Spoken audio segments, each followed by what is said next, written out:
네, 형제 말씀하시면 됩니다. 그냥 테스트, 그냥 모니터용으로.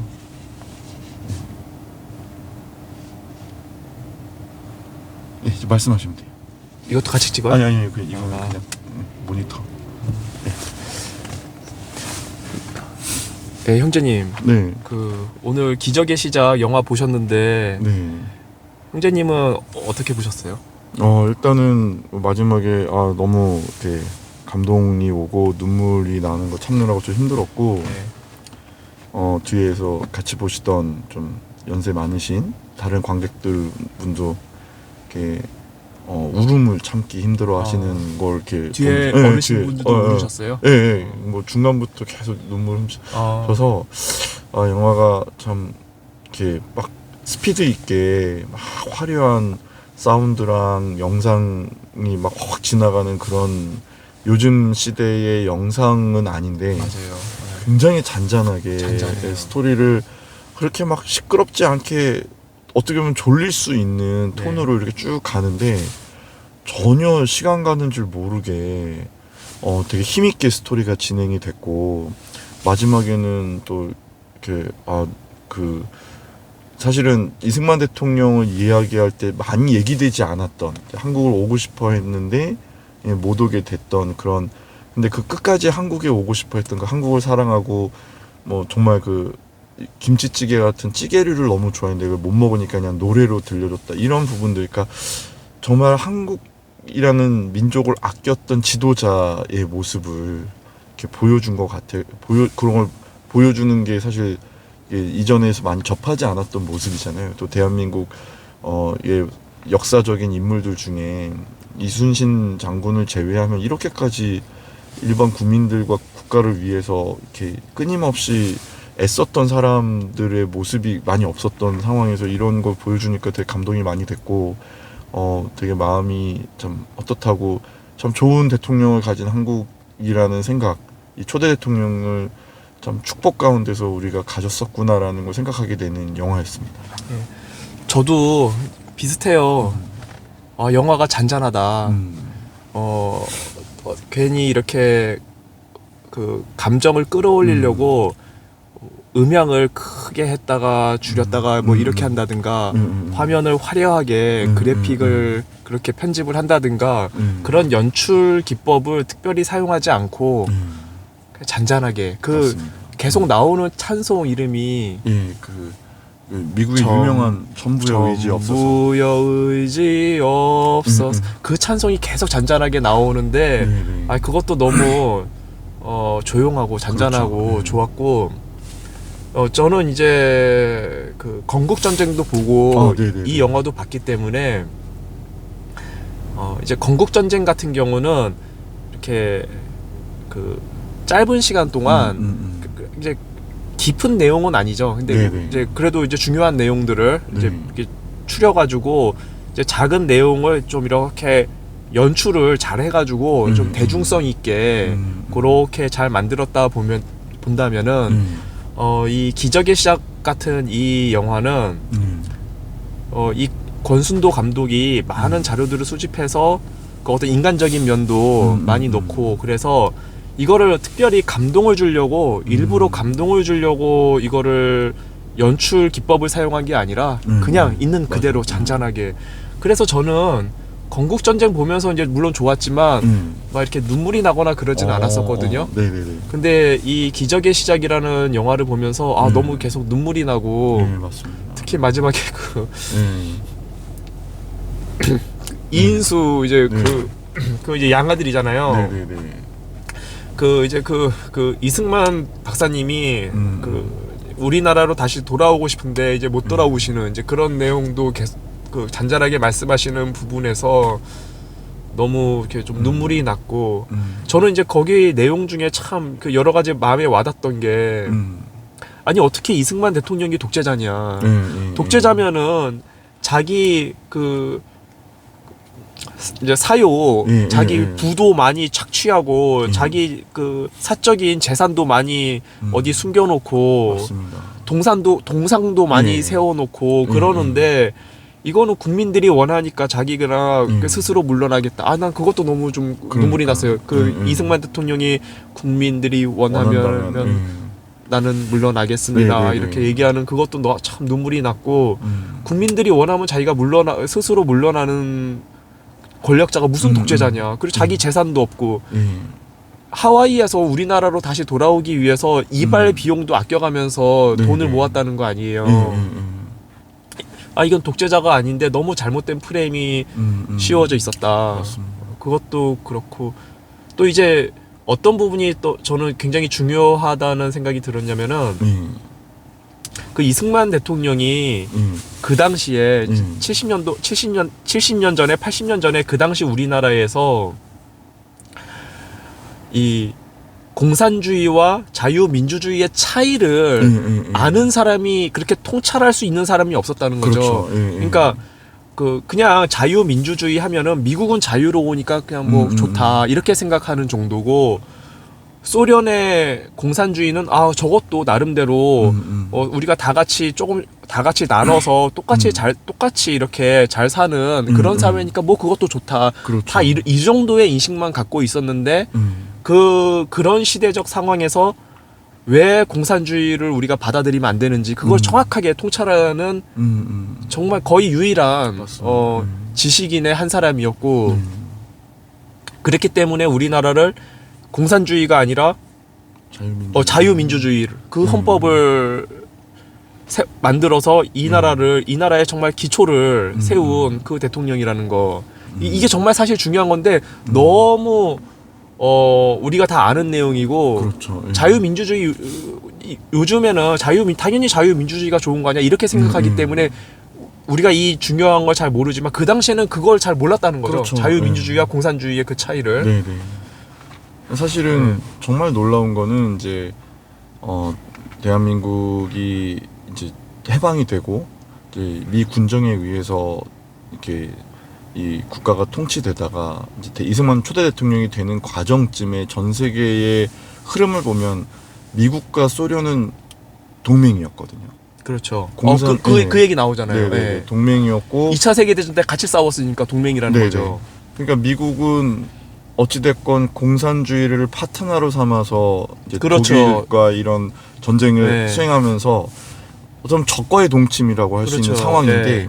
미국 국민들도 그에 대해서 반발 안 했거든요. 그러니까 미국 국민들도 그냥 뭐 소련이란 나라가 있고 공산주의가 있나 보다. 우리는 자유민주주의 뭐 이 정도 그렇죠. 심각하게 생각 안 할 때 이승만 대통령은 절대 안 된다. 절대- 이 남한의 네. 공산주의와 이 민주주의가 섞이면 반드시 이거는 문제가 생긴다라는 그러니까 어떻게 보면은 미국 사람들의 평범한 수준의 통찰력보다 더 높은 그러니까 미국 사람들조차도 보지 못했던 걸 볼 수 있는 사람이 우리의 초대 대통령이었기 때문에 이 공산주의에 전파되는 경로의 마지막 그 선을 만들어낸 사람이 아닌가. 만약에 이승만 대통령이 없었다면 베트남처럼 여기도 반도 끝까지 공산화가 됐었겠죠. 근데 참 그러니까 지금 오면 너무 당연한 건데 그때 보면 너무 사실은 말이 안 되는 거거든요. 그러니까 지금 마치 예전에 어떤 최근에 드라마가 있었는데 20년 전으로 어떤 사람이 복수하러 가가지고 뭐 강남이 완전히 논밭일 때 거기 땅을 막 구매하고 IMF 터지기 전에 막 달러를 매입해서 그때 당시만 해도 달러가 뭐 필요해 뭐 이런 상황이었는데 그래서 막 큰 돈을 벌었다라는 그런 스토리가 있었거든요. 그 약간 판타지적인 그거를 보는 것 같았어요. 이분이 미래를 다 보고 온 게 아닐까. 그렇지 않고서는 어떻게 이렇게 매번 대단한 통찰력인 거예요. 매번 선택이 심지어 미국 국가 대통령조차도 뭐 공산주의랑 뭐 손잡고 갈 수 있지라고 할 때조차도 이승만 대통령 절대 안 된다라고 외쳤던 걸 마치 미국과 소련이 전쟁하고 그 참혹한 냉전 시대를 거치면서 막 서로 진짜 스파이하면서 서로 죽이고 뭐 이런 것들을 미리 보고 와서 야 미국 너네 정신 차려. 너네가 지금 친구로 사귀고 있는 사람이 너를 죽이게.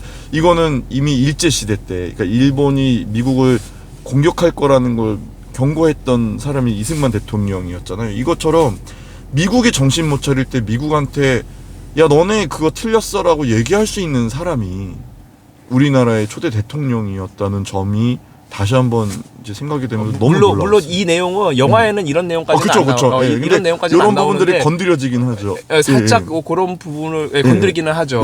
그 미국의 이제 이승만을 제거하라는 명령을 받은 장성이 클라크 장군. 클라크 장군이 이제 이승만 대통령과 얘기하면서 이승만 대통령이 미국 헌법의 11조를 다 하나하나 얘기하면서 이 헌법이 왜 그렇게 됐는지 아느냐, 지도자의 역할이 뭔지 아느냐 이렇게 얘기를 하니까 클라크 장군은 이승만 대통령을 제거해야 되는데 아니 이렇게 높은 통찰력이 있는 사람을 자기는 제거할 수가 없다. 이건 내가 명령을 받아들일 수 있는 게 아니다라는 결론을 냈다라는 그 장면이 한국 대통령이 미국 장성도 생각할 수 없는 수준의 높은 수준의 생각과 인간의 어떤 그런 것들을 만들어냈다는 게 너무 놀라웠던 거죠. 그리고 저는 또 이제 몰랐던 것 중에 하나가 이제 박정희 대통령이 우리나라의 산업화를 다 일으키고 그렇게 그렇죠. 알고 있었는데 사실은 보니까 이승만 대통령이 교육을 굉장히 중요시 그렇죠. 여겼던 분이에요. 네네. 그분 자체가 교육자셨기 때문에 교육을 굉장히 중요하게 여기셔가지고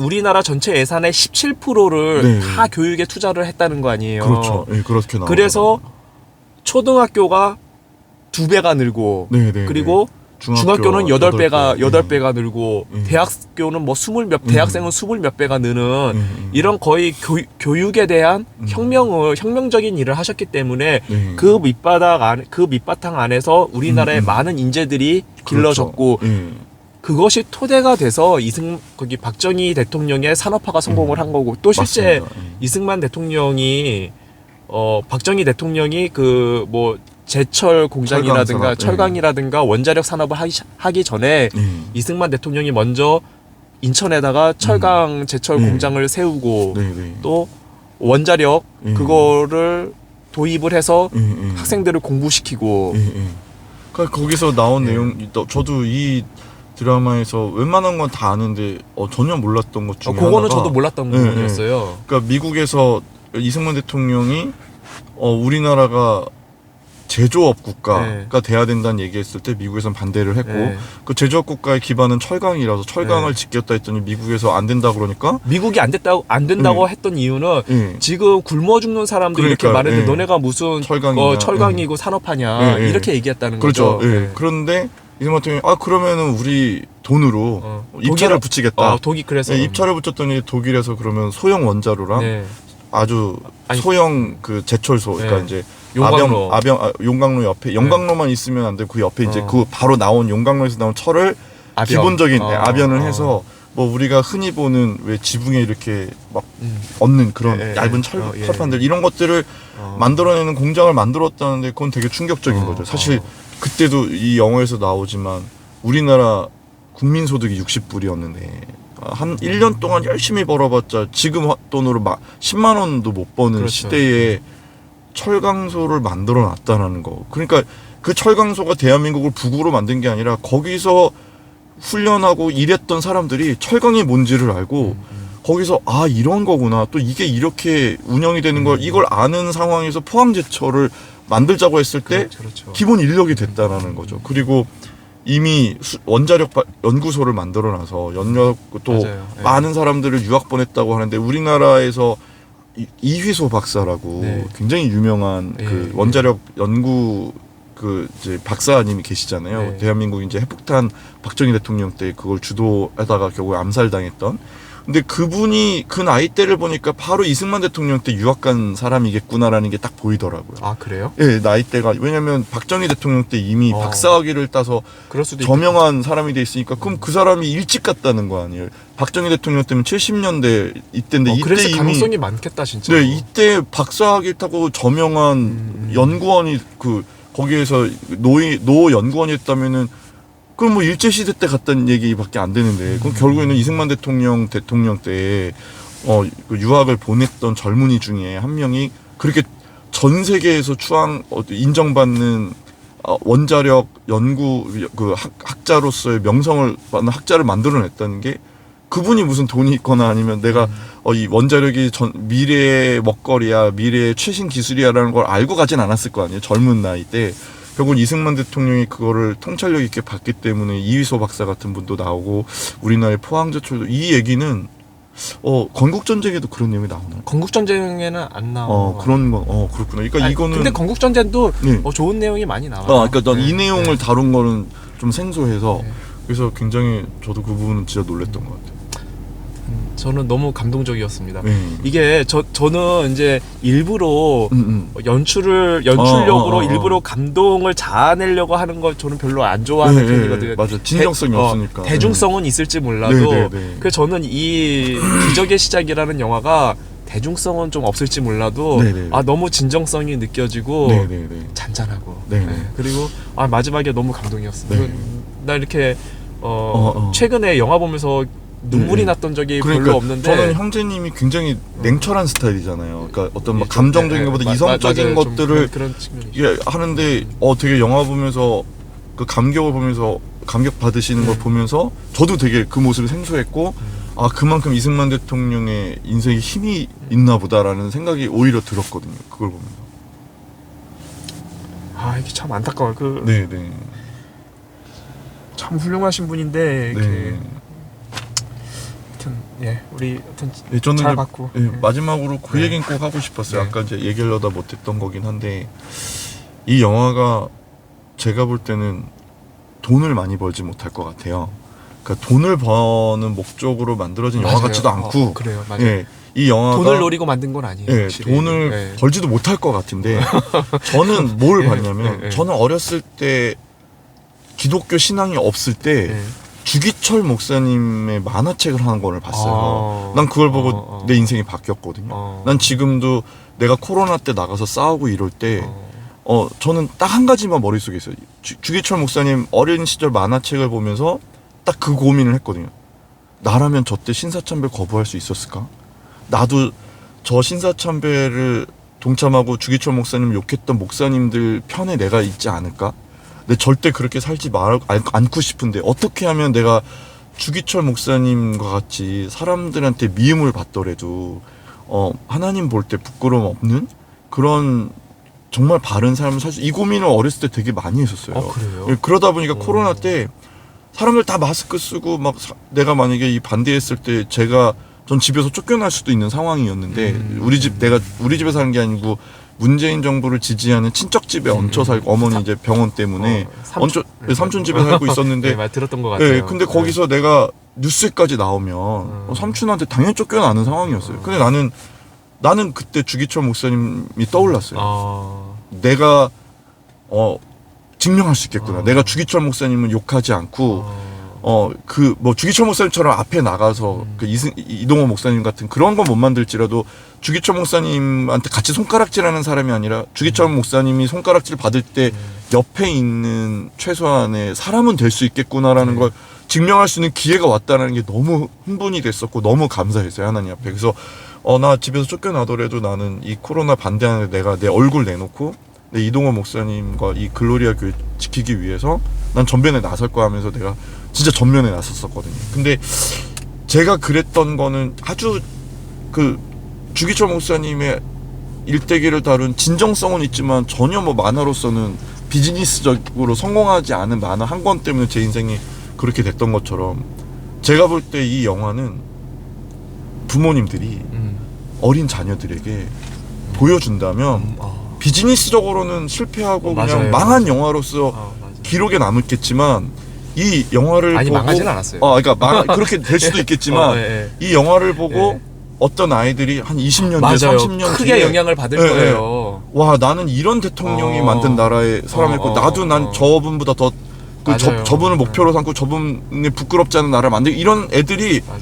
한 10명만 나와도 이 영화는 이분이 만드시는 그 수고로움이랑 가봐할 수 없을 정도의 어마어마한 열매를 맺을 것 같다. 그래서 혹시 이 방송을 보시거나 하시는 분들은 보시고 꼭 어린 자녀들에게 꼭 어린 아이들이 가서 봤으면 좋겠어요. 그거를 돈을 지불하시고 정말 집에서 OTT로 보여주시던 아니면 극장에 데려와서 개봉해서 보여주신다면 아마 아이들이 바뀌고 부모님이 이 세상 떠날 때쯤에 대한민국이 그 작은 영화 한 편 보여준 걸로 어마어마한 밖에 있는 마치 이승만 대통령이 원자력 발전소 정말 돈 없을 때 어떤 행동 하나 했던 게 대한민국의 원자력 발전소의 강국으로 만들었던 것처럼 철강의 강국을 만들었던 것처럼 작은 씨앗을 심는 행동이 될 정도의 능력이 있는 영화를 만들어내신다고 생각이 되고 그 감독님한테 진짜 박수를 보내고 싶고 감사하다는 말을 형제님이 참 그 결론을 잘 내주셨어요. 대중성은 없지만 네네. 정말 가치 있는 영화고 네. 그 어떤 영화보다 네네. 가치 있는 영화다. 네. 그래서 건국전쟁은 좌파들에게 네. 좌파나 아니면 그냥 무지성으로 좌파를 네. 따라갔던 네. 그냥 우파는 나쁜 사람들이야라고 그냥 속았던 사람들에게 네. 좀 일깨워주는 그래서 네. 좀 대중성 있게 네. 많은 사람들에게 아니야 너네가 속은 걸 수도 있어라는 네. 걸 알려줘서 실제로 건국전쟁 이후에 인터넷 커뮤니티에 보면은 젊은 중도를 지향하던 사람들이 이승만 대통령을 이렇게 지지하면서 나는 난 보수 싫어. 근데 이승만 대통령을 부정할 수는 없어. 이승만 대통령 친일파라고 공격하는 건 진짜 억지였던 걸 난 알겠다. 난 진짜 내가 학교에서 속았던 게 너무 화가 난다. 뭐 이런 그 고백하는 영상도 진짜 많이 올라오고 있어요. 그러니까 아마 형제님은 못 보실 텐데 저는 이제 그 좌파 쪽 유튜브 채널도 많이 이렇게 보고 있다 보니까 어마어마한 변화가 있어요. 그러니까 난 이승만 대통령 여전히 싫은데 지금까지 내가 싫다고 했던 이유는 다 뻥이었던 거 알겠다고. 친일파는 절대 아니고 그 정도로 변화가 있어요, 진짜로? 엄청난 변화가 있어요. 그래서 막 싸워요 그 안에서. 그러니까 계속 억지 주장하는 애들과 그리고 나는 그래 건국전쟁이 그래도 역할을 했네. 예, 그죠. 근데 그 역할은 이제 어떻게 보면은 죄인들을 살짝 옮기는 역할이라면 이 영화는 이미 하나님 백성이 된 애들에게 더 큰 소망과 그러니까 오히려 이 영화가 더 중요하죠. 저 영화는 이제 적진과 싸우는 거라면 여기는 아군 중에 위대한 장군을 만들어내는 그렇죠. 예. 진짜 위대한 지도자를 길러내는 교육적인 네네네. 가치가 어마어마하게 큰 영화다. 네네네. 대중성은 조금 네네네. 낮을 수가 있어도 그러니까 지금 2024년도를 볼 땐 건국전쟁의 의미가 있지만 2034년 44년에 갔을 때는 건국전쟁 영화는 그냥 일회성 영화라면 이 영화는 제가 볼 때는 좀 생명력이 길 것 같아요. 그래요. 맞아요. 이 영화 보고 영향 받고 어느 순간 어떤 훌륭한 인물이 있는데 혹시 이렇게 어렸을 적 얘기해 주세요 그러면 맞아요. 내가 어렸을 때 부모님 손에 이끌려서 어떤 영화 하나를 봤는데 이승만 대통령 영화였습니다 하면서 그 영화가 뭔지는 얘기 안 하더라도 그 영화 때문에 제가 지금의 제가 만든 이런 얘기가 나올 법한 그게 딱 맞는 게 제가 예전에 쉬리라는 영화를 근데 제가 그 휴가 나와서 봤었어요. 쉬리 영화를. 네네. 그때 봤을 때는 되게 재밌었거든요. 네네네. 근데 제대하고 나서 한 2, 3년 후에 TV에서 나오는 걸 재방송으로 봤는데 왜 이렇게 유치하냐? 그쵸, 일회성. 일회성이라니까 진짜로. 그런 게 휘발성이 있는 영화들이 그런 게 있는데 있어요. 근데 그 영화도 의미가 있죠. 그러니까 그 쉬리라는 영화가 한국 영화의 침체기를 뚫어내는 역할을 했으니까. 맞아요. 그러니까 그런 어떤 일회성 영화도 필요한데 그러니까 그런 사람들이 돈도 많이 벌곤 해요. 근데 이제 맞아요. 돈은 많이 벌어 그런 사람들이. 근데 진정 의미 있는 영화, 그러니까 뭐 정말 영화의 발전을 이끌 만한 수준을 높이는 영화들은 돈을 못 벌거든요. 하지만 영향력은 어마어마하다. 감사합니다. 네, 오늘 영화 잘 봤고 꼭 우리 그 어린 자녀들 데리고 이 기적의 시작이라는 영화를 보러 가셨으면 좋겠습니다. 아직 상영하는 데가 몇 군데 있으니까요. 근데 나는 이 성남모란 거기가 좀 주변이 지저분해가지고 영화는 에어컨도 이거 히터도 안 틀어줘. 히터도 안 틀어줘. 2년 없으니까. 근데 나오니까 따뜻하더라고. 그러니까 다른 데 히터 틀고 그것만 안 틀어놓은 거예요. 맞아. 사람 별로 없으니까 늦게 튼 거예요. 돈 많이 이게 드니까. 좀 아쉽긴 하더라. 좀 좋은 극장, 좋은 극장 찾아가서 깨끗하고 쾌적한 환경의 좋은 극장 찾아가서 보시면은 참 좋을 것 같습니다. 네, 감사합니다. 오늘 감사합니다. 인터뷰 마치겠습니다. 네, 감사합니다. 좋은 하루 되십시오. 예, 좋은 하루 되십시오.